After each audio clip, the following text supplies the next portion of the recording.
Hey, everybody. Welcome back to the Modern Customer Podcast. I'm your host, Blake Morgan. Today, my guest is Jeff Mezger. He is KB Home's president and chief executive officer and a member of the board of directors since 2006. In this episode, we are talking about the CEO's role in customer experience. We'll be looking at the home building industry and if Jeff is optimistic about the future of home sales. KB Home is a company founded in 1957 with over 4,000 employees. They are a customer-obsessed company, and Jeff is a customer-focused CEO. So we will be covering topics like metrics, talking about quarterly versus long-term views, and talking about how they created a culture of customer experience excellence in an industry that doesn't traditionally do that. Please enjoy Jeff Mezger.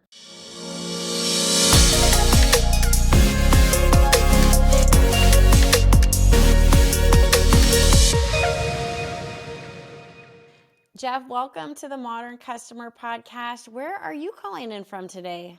Hi, Blake. Thanks for having me. I'm calling in from Scottsdale, Arizona.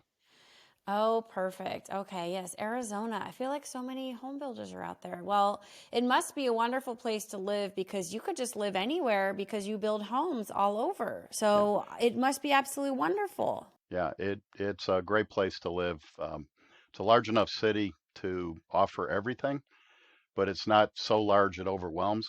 There's great restaurants. I like to play golf. There's a few golf courses around here, and really neat people live here. It's a nice place to live. Well, everyone who lives there really does love it. You just got to do swimming and air conditioning in the summer, and then you're good. It hit 100 yesterday, so it's here. Okay. So are you in the swimming pool? Are you a pool person? I have one. I You're don't have that CEO. You're not swimmer look. swimming. All right. Well, everybody is listening and tuning in to hear about your leadership and how you lead KB Home to be customer centric. It's very rare that the CEO is truly the chief customer officer. Let's just step back and just talk a little bit before we get into the customer strategy, just about your journey as a leader and working there, and for our audience that don't know you. Well, Blake, to me, everyone is the chief customer satisfaction officer in our company. So we empower, and it's top of mind for everyone. But I'm glad to speak here today representing the organization. I've been with KB Home for 30 years now. It's hard to Wow, believe, but that's a long I've time. been here, and prior to that, I worked for another public home builder, U.S. Home, and my father was a home builder in Chicago. So it's been in my blood since I was 10 years old. So I've literally grown up in the industry. I've been CEO since 2006, so 17 years in the role, and have a great company and proud of the brand and proud of what we do.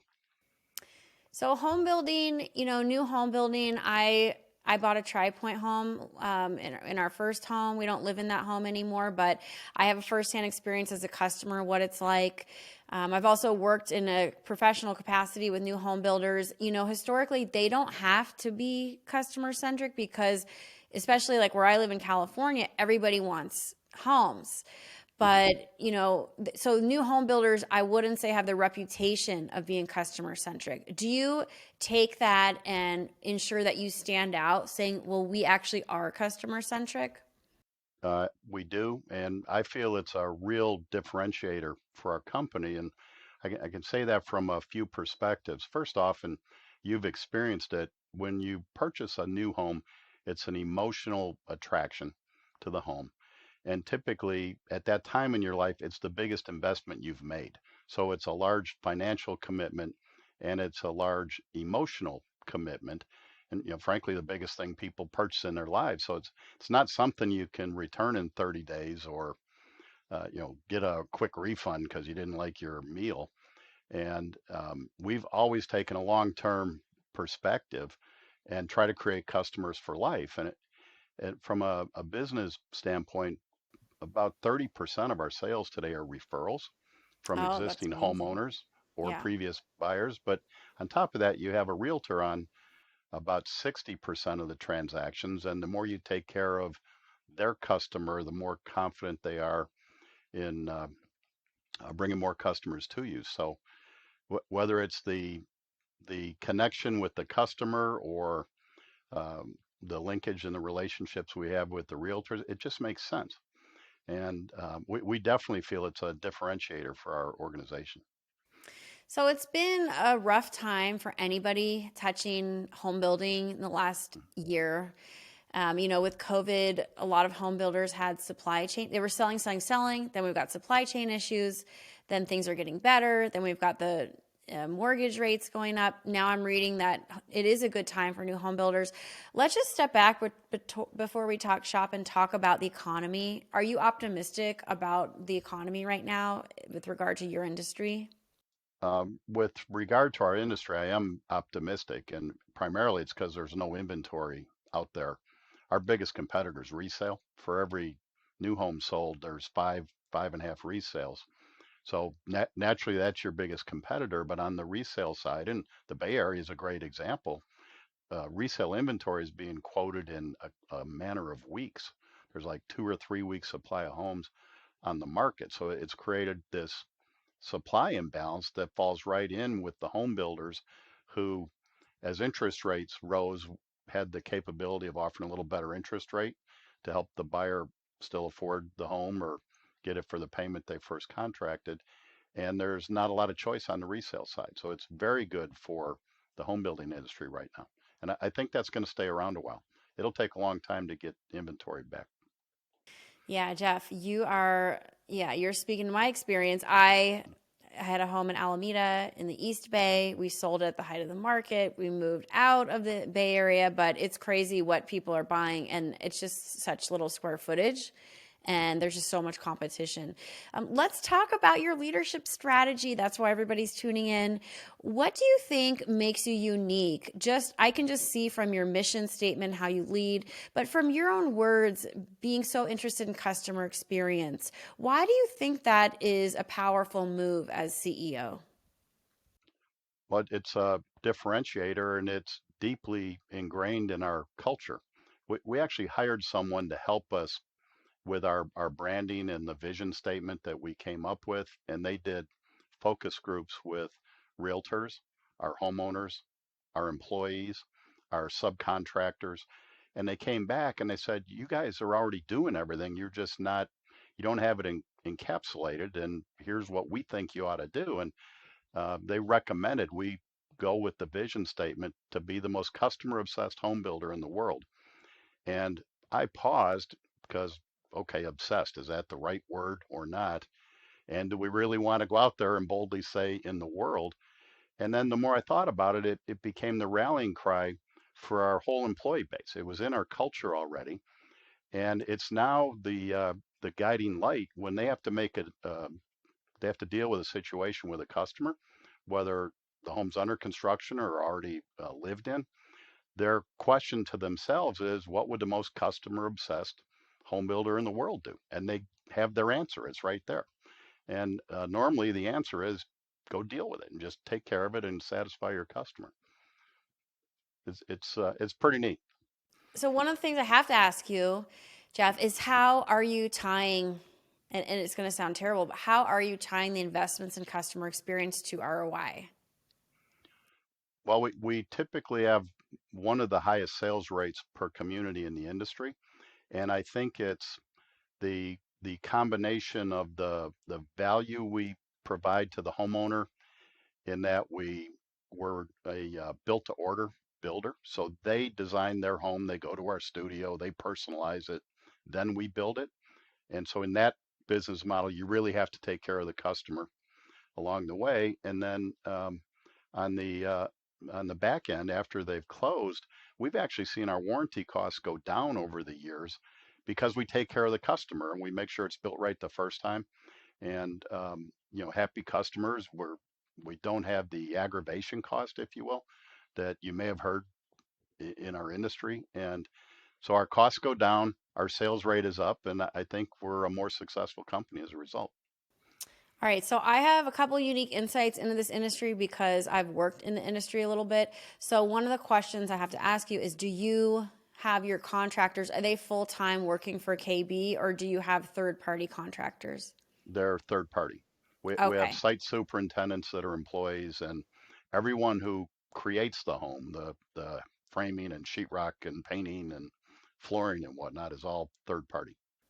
So, how do you manage them? Because you can't always ensure that they're going to show up on time, that they're not going to leave a mess when they make a change to the drywall. How do you manage them? Is it through technology? Is that something you're involved with? Definitely through technology. Because these homes are all sold and then built, the customers are with you every weekend. And it's the biggest investment in their life. They have to come out and see if they like the cabinets that were installed. And because of that, the last thing you want is for them to walk over a pile of trash on the way in to look at their new cabinets in their home. So we're very picky about the site cleanliness. If you drove by our communities, you'd see it in action. And because we have this large production of personalized homes, we use centralized scheduling. So all the scheduling is done by computer. So you don't have 10 superintendents calling the same plumbing company. The computer does it. And once that stage is reported in as complete, the computer then triggers the next contractor. Okay, get to lot 5 in 2 days because it's ready for you. And with this approach, the contractors actually like it because they know the home will be ready when they get there, and they make more money because they're not having to the follow-up trips and cleaning up other people's mess and things like that. So the contractors like it. We have very clear and concise standards in our contracts and the specifications for what they have to do, what their behavior on the site is, and keeping things clean. And it really hasn't been an issue. If they understand the rules and the site's ready for them, they come in and they do their work, they hit your standards, and they move on. And it, around the system, we have contractors that have worked with us for 30, 35 years Oh, wow. that enjoy the relationship and want to keep going. And we actually share our customer satisfaction scores with the contractors. And if in a city the painter gets low ratings on our surveys, the painter hears about it and we talk with them. Okay, what can we do better? And they come up with ways to make things better, whether it's the product or the application. So it's the culture actually is spread to the contractor base as well. All right, you mentioned culture. Clearly the CEO has a huge impact on the company culture. What are some of the things that you do to create that kind of customer centric culture that all of our listeners and viewers would love to have? Well, every management meeting, and let me back up for a second. Our business is very decentralized. We're today in 38 cities around the system. The corporate office is a smaller group, about 100 employees, and we're overhead. It's all done out in the field in each of these cities. So you're only as good as the team on the ground in each city, and they represent your brand. So you want to make sure that they're successful and buy in and take care of our customers. So anytime we have a management meeting, a get together, the first topic on the agenda is customer satisfaction. And we'll have peers talk to the group. If it's all of our construction managers, one of the construction managers will talk through some best practices that they can all go back and deploy. Um, so we set the tone at every meeting with that. And each week I get an update letter from every division president. First topic in the update letter is their current results in customer satisfaction and what they're doing if they have shortcomings or they're celebrating because they did really well. And we keep it top of mind in everything we do. And if you go into any of our sales offices, the vision statement is on the wall in the sales office. So we're telling our clients we want to be the most customer obsessed home builder in the world. Mm-hmm. And so everywhere our employees go, it's top of mind and they're empowered and we stay out of the way and let them get things done and it works very well. All right, so let's talk about some of the metrics you're looking at to drive this customer focused culture. Obviously, a lot of leaders look at net promoter score. Are you looking at net promoter score? Are you looking at more qualitative data as well? We use third-party surveys that actually talk directly to the customer. We're not in the Oh, middle of the survey results. And it's an independent survey in 2022. We actually had some issues as a company. You touched on it. The supply chain was a real challenge for the industry and for us. And you have people who, as I said, we sell it and then build it. And when we start the home and they're excited and they want to come out, and all of a sudden you have to tell them, hey, the home's going to be 3 months late right, because we can't get sheetrock or we can't get appliances or windows or whatever it was. It changes their life, impacts them because there's delays, and we help manage through that, and we communicate it. But then if there's things that come up after the close, and there's a cabinet part that has to be replaced, and you can't get the cabinet part, the customer doesn't care about the fact you can't get the cabinet part. They just know they need the cabinet part. So right. you have to really communicate, and our customer satisfaction actually got impacted in 22, and we weren't happy with it. But having said that, our third party score on customer sat in 22 was 91%. 91% of Wow. our buyers said they would buy again, and we're happy with the process. And that was down a few points from where we had been, and our company goal is to hit 95. So that's one of the ways that we track it, and we do surveys at closing that where the title company or the escrow company does a survey, so we get that feedback right away to see if there's anything that needs to be addressed. But then also there's a third party app called Trust Builder Mm-hmm. that you can, if you Google Trust Builder, you get to their site that rates all the builders where they collect survey data from all the builders. And last time I was on that, our score was a 4.5 out of 5, and um, the highest in the industry. And as you can also get the score at a city level, and we're either first or tied for first in every city in the Mm-hmm. country. And our teams all look at that too, so they know how they stand versus their peers. And we track things internally, and if there's an outlier result somewhere, we move quickly to address it. You're in an interesting position because you are an early mover with customer experience in an industry that does not have to put the customer at the center of everything they do, or historically hasn't, because there's not a ton of houses available. And Mhm. I'm thinking of industries that just haven't been disrupted that need to be, like airline. I mean, there's just so many that just need to do better. So, what advice do you have for the industry or people listening and watching that are in industries that haven't yet been disrupted and customers don't have a ton of choices, but you think potentially down the line they will be disrupted because customers will inevitably have more choice? What advice do Mhm. you have? Take the long-term view, and Mm-hmm. you touched on it. While today there's no inventory, there's certainly been periods in our industry when there was way too much inventory. And in the good times, you have to really sharpen your saw, so to speak, on ways you can differentiate when the tough times come.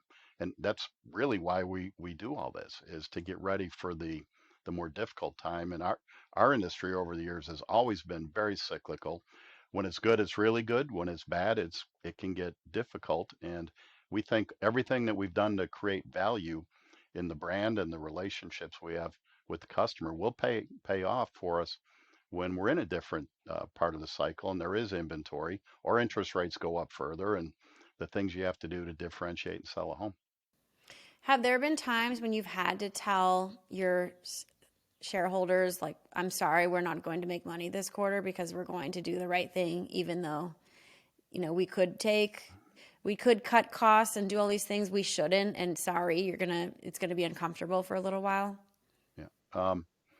I don't word it that way, but we have had situations where we shut down production and moved the construction team into warranty if they weren't handling their warranty claims, and that would delay closings and everything that goes with that. But we have a policy in place. You can't close a home unless it's 100% complete and signed Mm, off by the customer. okay. And if it's only 98% complete, we don't close the house. And again, I've said it already here.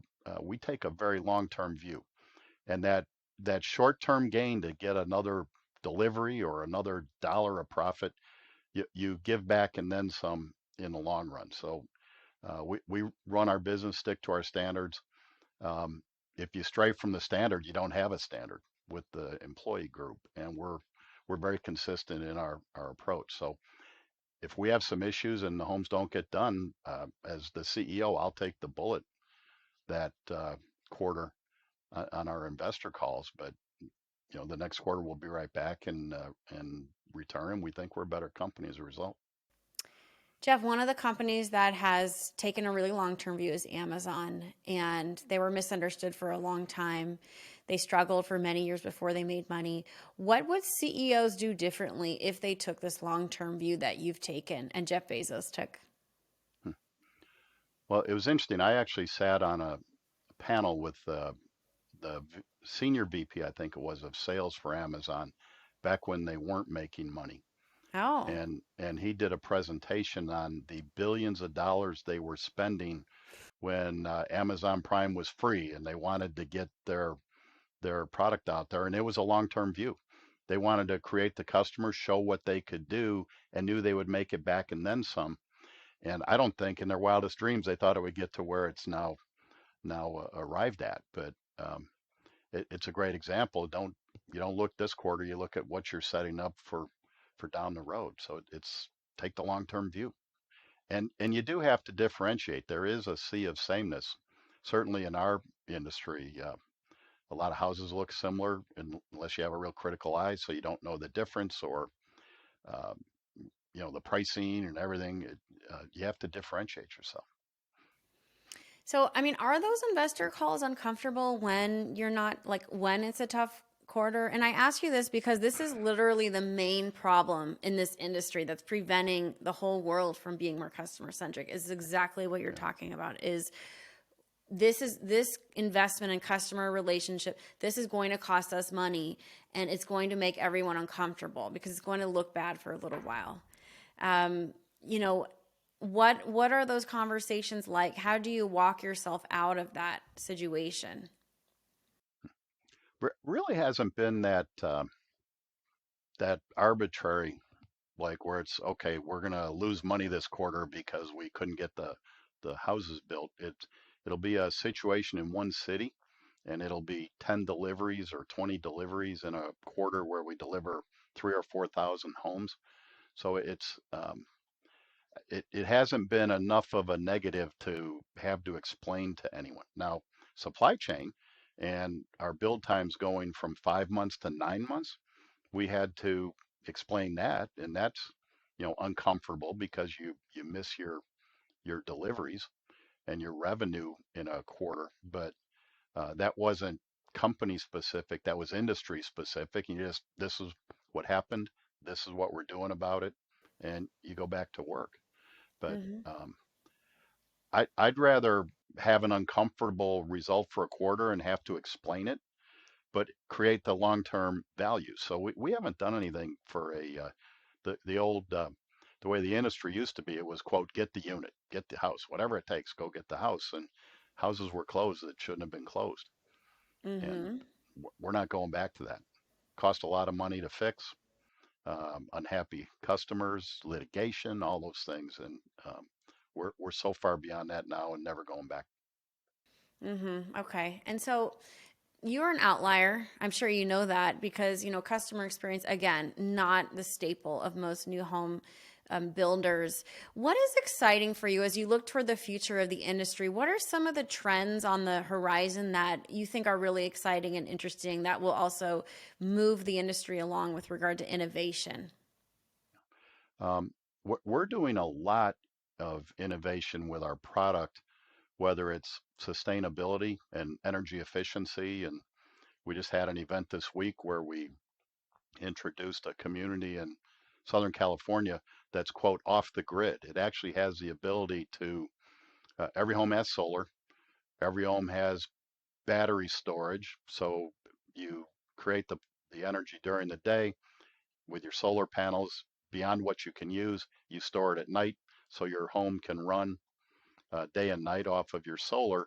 And then if the grid goes down, which does happen from time to time in California, It actually has community battery storage where the community can run off of their own solar battery storage for several days until the grid gets turned back on. And so it's an independent microgrid of its own. It's the first one in the industry that's been done, and it's an example of what we're doing to really push the envelope on energy efficiency.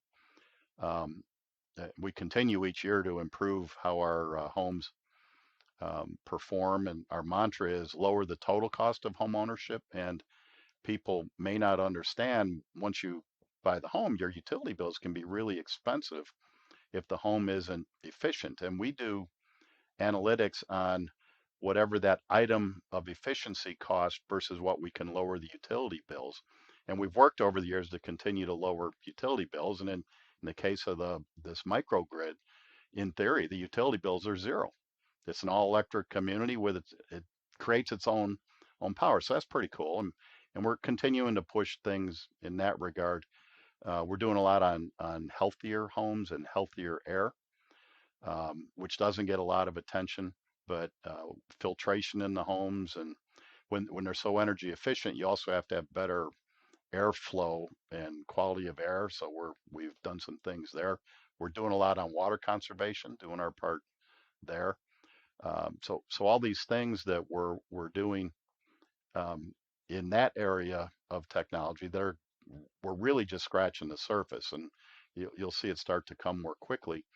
And then smart homes and all the things you can now do in a home that you couldn't do when you bought your home a couple of years ago, or certainly 20 years ago.